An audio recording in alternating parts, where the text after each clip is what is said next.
대통령과 주례회동하시면서 취임 100일, 취임사에 대해서도 논의하셨습니까? 말씀을 듣고 의견도 좀 말씀드리고 했습니다.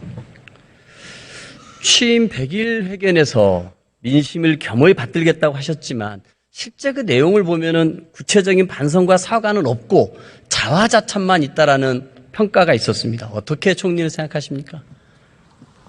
실제로 대통령께서 그 취임 100일 동안에 여러 가지 중요한 그러한 정책들을 제자리에 돌려놓기도 하고 또 그 제자리에 제대로 앞으로 추진이 되도록 하신 일들이 있기 때문에 아마 그런 것들을 좀 설명을 하셨던 거 아닌가 그렇게 생각합니다.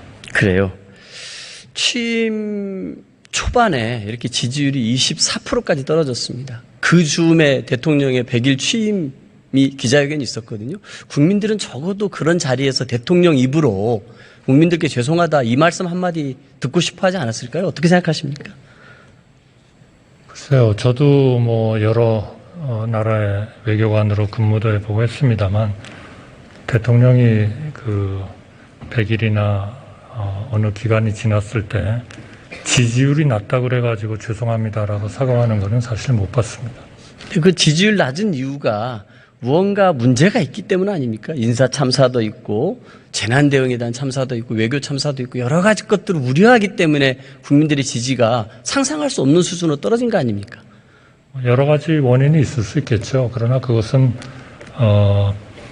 내각이나 또 대통령이나 충분히 열심히 차분하게 또 국민을 위해서 봉사하는 자세로 한다면 저는 그것은 국민들께서 알아주시지 않겠나 하는 그러한 신념을 저희는 가지고 있습니다. 총리의 이런 답변이 이걸 지켜보시는 국민들 입장에서 너무 의례적으로 형식적으로 답변한다고 생각하시지 않을까요? 그거는 진심이죠. 예, 국민들을 위해서 열심히 해야죠. 대통령이 여론조사에 나타난 민심을 받들겠다는 말씀 자주 하십니다. 여론조사에 나타난 민심 어떻게 파악하십니까?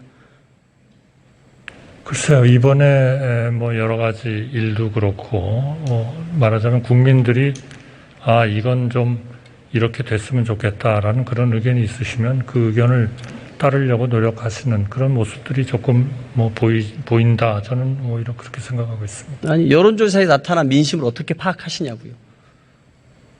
그 이유를 네. 말씀해달라는 건가요? 그거는 이제 국민들께서 가졌던 정권 초기 또 취임 때 가졌었던 그런 어떤 희망이나 또는 기대 이런 것들이 분명히 좀 부족한 부분이 있었을 겁니다. 어떤 부분에서 부족했습니까? 글쎄요, 전체적으로 경제도 예, 아까 서영교 의원 질문에서 말씀하셨고 훨씬 좀 생각보다 어렵고요.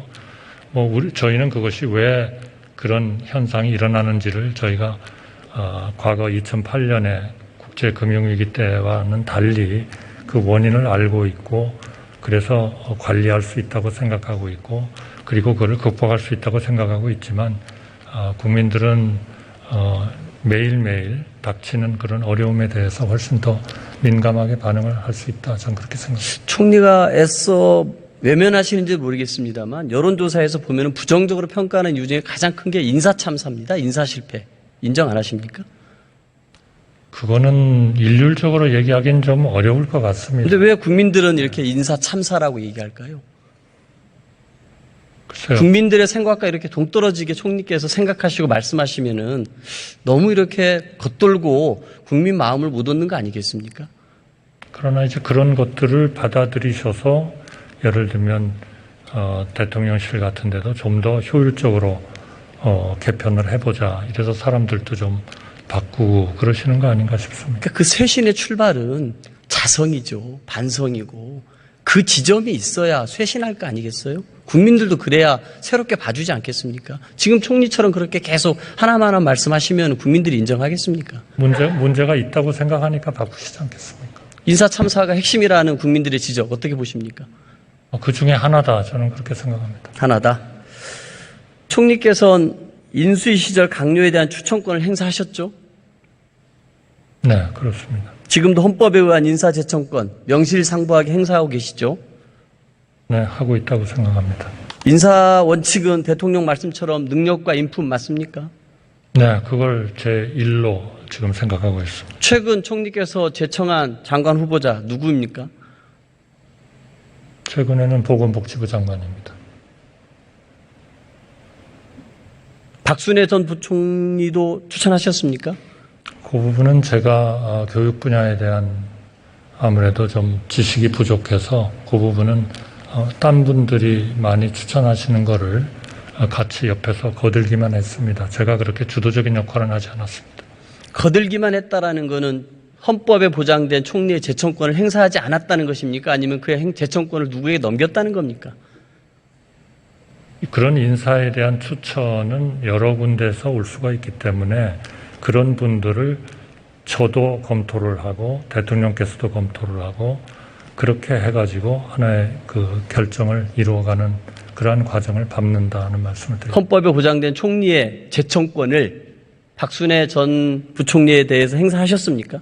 마지막에는 당연히 제가 제청권을 행사를 해야죠. 그러면 그 제청권이라는 것은 그 다른 사람들이 한 것에 대해서 형식적으로 이름만 빌려줬다고 권한만 빌려줬다고 국민들이 생각할 수도 있는 거 아닌가요? 글쎄요, 이제 의원님께서 잘 아시다시피 그 부처를 누가 잘 감당을 할 수 있을까 하는 것이 맨 먼저 검토를 하는 사항일 거고요. 그 다음에는 그분이 가지는 여러 가지 이런 그 검증을 과정을 거치는 그러한 요소들이 또 있기 때문에 어떤 때는 가장 좀 적절하다 이렇게 생각하는 분이 검증에서 좀 어려움을 겪는 부분도 있고 또 아예 처음부터 그런 검증 때문에 본인은 안 하겠다 하는 분들도 있고 그렇습니다. 그래서 그것은 어떻게 일률적으로 말씀드리기는 좀 어려울 것 같습니다.